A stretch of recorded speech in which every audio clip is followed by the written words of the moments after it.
Au début, on nous a présenté ce qui allait se passer.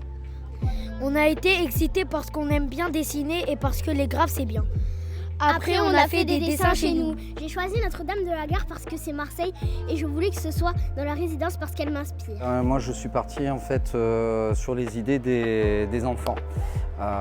Tout ce qui est représenté sur les différents murs, en fait, c'est des choses en fait qui leur tenaient un petit peu à cœur d'être représentées sur les murs de leur résidence.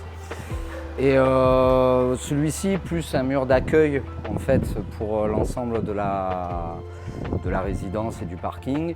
Donc c'est là où on a décidé d'inscrire le jardin des Hélènes qui est le nom de la résidence. J'ai choisi le logo des Winners parce que c'est Marseille et que c'est mon club de supporters préféré. Oui, ça c'est quelque chose qui a été très redondant dans les réponses des enfants. Et l'OM forcément était parmi les premières choses qui leur évoquaient Marseille, quoi. Après on a commencé à peindre les fresques entre décembre et mai.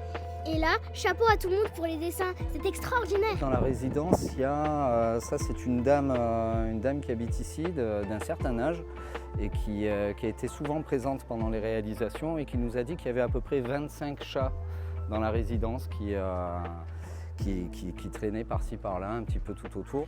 Avant, on voyait des gens en fauteuil, mais on n'osait pas leur parler. Maintenant, on leur parle. On a tissé beaucoup de liens. Ça, c'est un clin d'œil en fait à l'association Anditois avec qui on a travaillé sur ces fresques, puisqu'Anditois est présent dans cette résidence. Et